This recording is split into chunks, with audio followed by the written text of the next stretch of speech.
네, 우리 시온 찬양대가 주일마다 더 잘하는 것 같아요.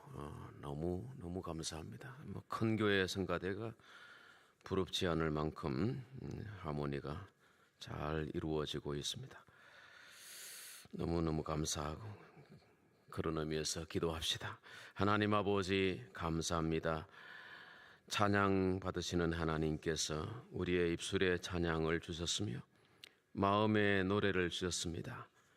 우리 찬양대가 대표로 찬양하는 것을 우리가 박수로 받고 하나님께 영광을 돌립니다. 찬양 좋아하시는 하나님께서, 우리의 목소리 듣기를 좋아하시는 하나님께서 우리의 마음의 고백을 받으시고 우리 시온 찬양대를 축복하여 주셔서 연분연 발전하고 성장하며 이 찬양을 듣는 우리 모든 심령들이 마음이 열리고 하늘 문이 열리는 은혜의 역사가 있게 해 주시옵소서. 예수님의 이름으로 기도합니다. 아멘. 출애굽기의 핵심 주제는 구원입니다. 하나님의 구원 이야기가 잘 소개되어 있는 것이 출애굽기라고 보겠습니다.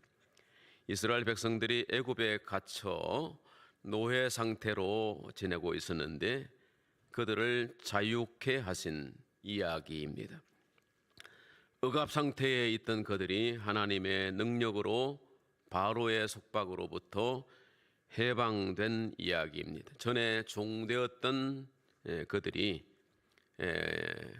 하나님의 능력으로 구원을 받는 이야기입니다. 이 이야기는 현대를 살아가는 우리에게도 그리스도 안에서 구원받은, 전에 죄의 종이었다가 그리스도의 은혜로 구원받은 이야기의 예표가 되기도 합니다. 이 출애굽 사건은 하나님이 어떤 분이신지를 분명하게 보여주고 있습니다.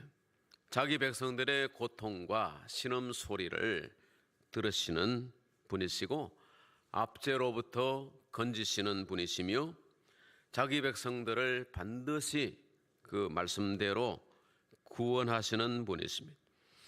오늘 말씀은 우리에게 놀라운 질문을 던지고 있습니다. 하나님은 왜 구원하시는, 무엇을 위하여 구원하시는가입니다. 다시 말하면 출애굽의 목적이 되겠죠. 많은 사람들은 이렇게 생각합니다. 출애굽은 애굽을 탈출하게 하는 거다, 고통에서 벗어나게 하는 것이라 이렇게 말하지만은 성경은 훨씬 더 중요한 목적을 말씀하고 있습니다. 오늘 말씀을 보면 절기를 지키는 것이 그 목적이라고 말씀하고 있습니다. 1절에 보니까 내 백성을 보내라, 그들이 광야에서 내 앞에 절기를 지킬 것이라. 여기서 절기라고 하는 것은 단순히 휴일을 보낸다든지 아니면 명절을 지킨다라고 하는 의미와는 다른 것입니다. 절기를 지킨다는 것은 하나님을 기억하고 하나님께 예배한다는 뜻이 되겠습니다. 3절 말씀은 더 분명하게 목적을 제시하고 있는데, 우리가 광야로 사흘 길쯤 가서 우리 하나님 여호와께 제사를 드리려 하오니, 제사를 드리려 한다. 여기서 중요한 단어는 광야에서라는 말입니다. 그러니까 예배라고 하는 것은, 하나님을 섬기는 것은 어떤 환경의 문제가 아니라는 겁니다. 광야에서라도 하나님을 예배해야 된다. 어떤 고난과 역경 가운데 있을지라도, 어떤 환경에 있을지라도 하나님을 예배하는 것이 우리의 목적이다, 우리의 삶의 목적이라고 하는 것을 분명히 성경은 말씀해 주고 있습니다. 다니엘이라고 하는 사람이 있습니다. 왕의 조서에 도장이 찍혀 있는 법령을 따라서 왕의 금신상 앞에 절하지 아니하면 죽임을 당하는 그런 법이 발효가 되어 있습니다. 그 위경에서 다니엘은 하나님께 예배하지 않습니까?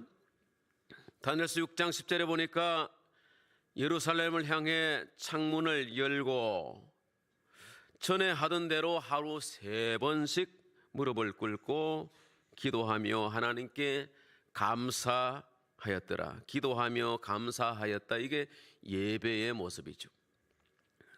사람들이 다 볼 수 있는 윗방에 올라가서 창문을 열고 기도하는 모습을 보이기 위해서 하는 게 아니라 그만큼 담대하게 하나님을 찾는 것에, 하나님을 예배하는 것에 거리낌이 없었다는 것을 다니엘의 신앙을 우리에게 보여주고 있는 것입니다.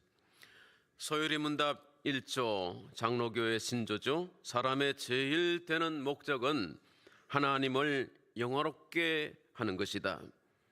하나님이 우리를 구원하신 목적은 단 하나, 하나님을 영화롭게 하는 것이라고 말씀하고 있습니다. 그러면 어떻게 하나님을 영화롭게 할 수 있는가?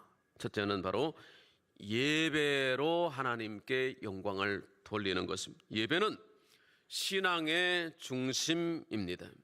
출애굽의 목적도 예배에 있었습니다. 사단은 우리가 하나님께 예배하는 것을 매우 싫어합니다. 왜냐하면 예배는 하나님의 주권을 인정하는 행위이기 때문입니다. 17세기 영국에서 청교도들이 큰 핍박을 받았습니다. 그들은 예배 드리는 것이 불법이었기 때문에, 그 시대의 불법이었기 때문에 밤마다 숨어서 모였습니다. 권력자들은 말합니다. 집에서 조용히 믿으라, 교회에 모이지는 마라. 하지만 그들은 듣지 않았습니다. 예배는 선택이 아니라 우리의 생명 같은 거라고 했습니다. 많은 사람들이 감옥에 갇히고 생명을 잃었지만은 포기하지 않았던 예배, 구원의 목적은 바로 하나님께 예배하는 것이라는 사실은 그들은 잘 알고 있었던 것입니다. 하나님을 영화롭게 하는 데 있어서 어떤 대가도 치를 수 있다는 고백이 되겠습니다. 오늘 우리는 예배드리기 위해서 목숨을 걸 필요는 없습니다. 얼마나 자유로운 시대가 되었습니까? 그러나 우리는 너무나도 쉽게 예배를 포기하거나 예배를 드리는 것에 회방을 받거나 그래서 적당하게 타협을 하는 모습이 많이 있습니다. 그러므로 다시 한번 이 말씀 앞에서 예배는 우리가 타협할 수 없는 우리 인생의 목적이라고 하는 사실을 분명히 우리가 각인하고 하나님을 어떤 상황에서도 광야에서라도 예배할 수 있는 우리 성도들이 되시기를 축원합니다. 두 번째는 찬양으로 하나님께 영광을 돌립니다. 찬양은 하나님을 높이는 행위인 것입니다. 찬양을 다른 사람에게, 다른 자에게 주지 않으셨다고 말씀. 찬양을 성도들에게 주셨습니다. 가수들은 노래를 잘할 수 있습니다. 그러나 우리는 노래를 못하더라도 찬양은 잘할 수 있습니다.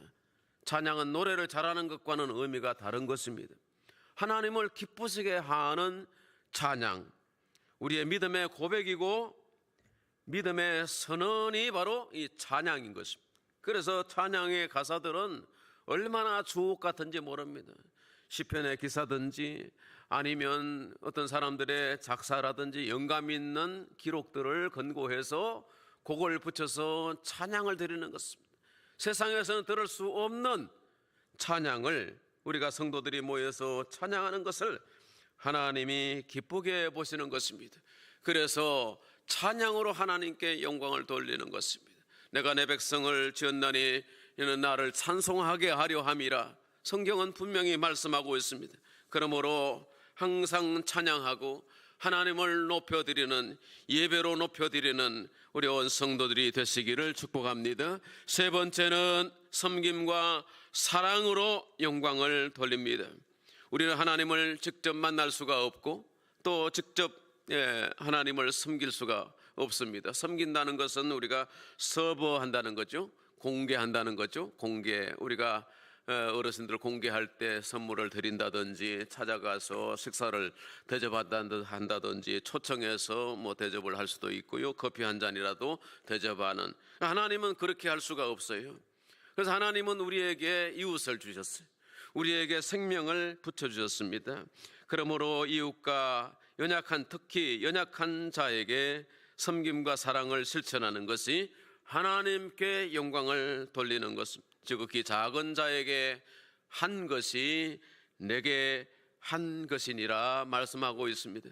그러므로 주님께서는 소자들을 찾아다니시고 어린아이들이 내게 오는 것을 금하지 마라. 그 시대 어린아이들 또 여인들은 소외된 계층들입니다. 찾아다니시면서 영접하시고 그들을 공급하시고 그들에게 은혜를 끼쳐 주신 것입니다. 저와 여러분의 주변에도 이웃들이 있습니다. 섬겨야 될 대상이 있는 것입니다. 힘써 그리스도의 사랑으로 찾아가고 영접하고 섬기고 배려하고 기도하고 함께 예배할 수 있으면 더 좋겠습니다. 그래서 섬김과 사랑으로 하나님을 영화롭게 할 수가 있는 것입니다. 우리 하나님은 우리의 섬김을 통해서 영광을 받으시는 것입니다. 네 번째는 복음을 전함으로 영광을 돌릴 수 있습니다. 한 영혼은 천하보다 더 귀한 것입니다. 그 한 영혼을 구원하기 위해서 예수님이 오셨는데 하나님의 지극히 독특하신 예수 그리스도를 이 땅에 보내주셨단 말입니다. 그 아들을 십자가에 맞아라 죽으시면서까지 하나님이 우리를 사랑하셨다는 것입니다.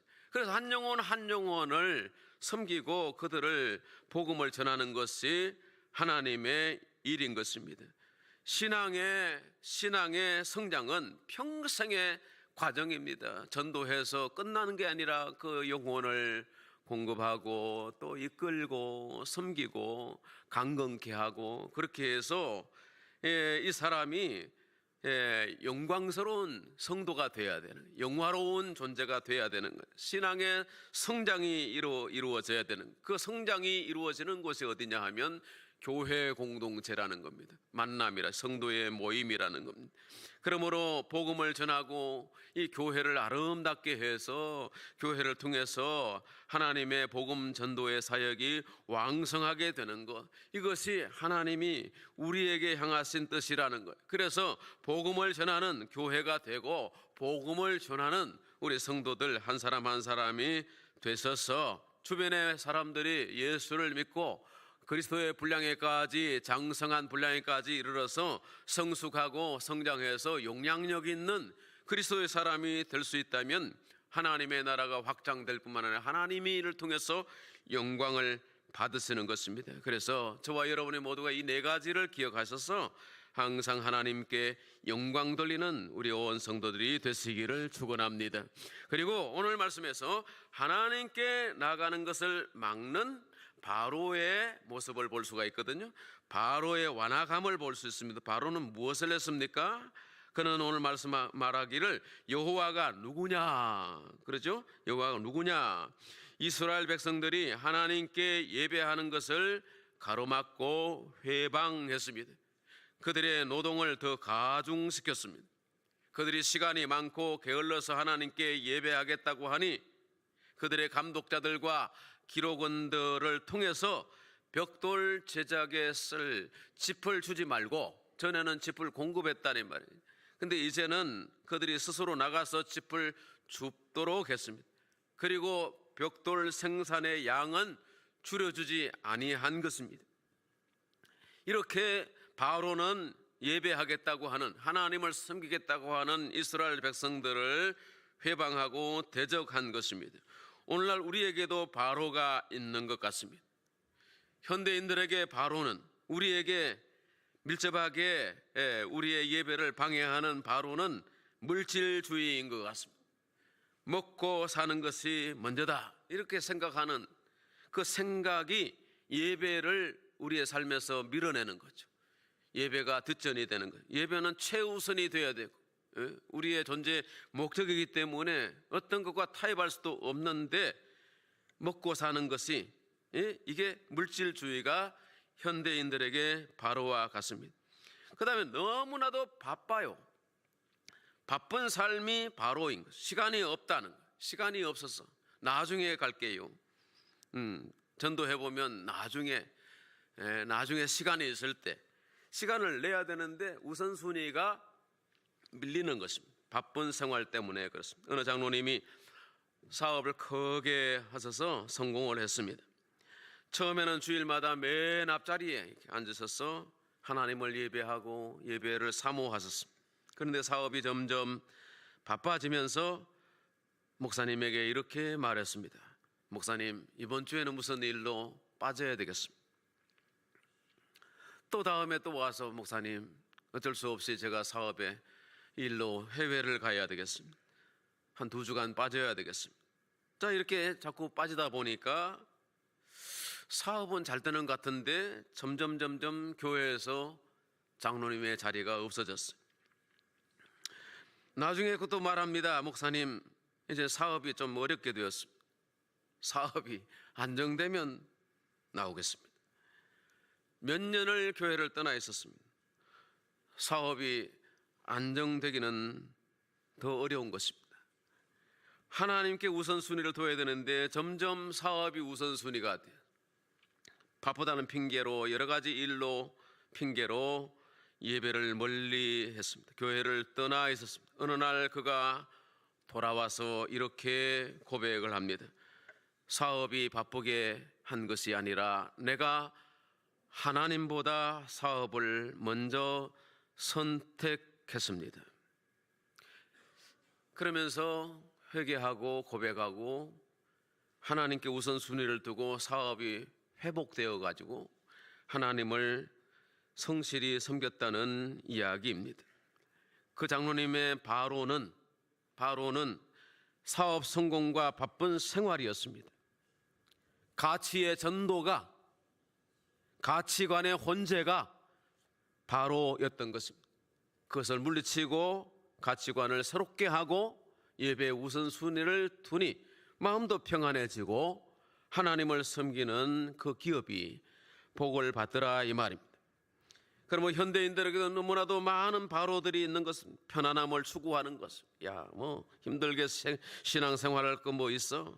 교회에 꼭 나가서 예배 드려야 되나? 유튜브로 예배할 수 있지 않느냐? 이런 것들이 편안함이지.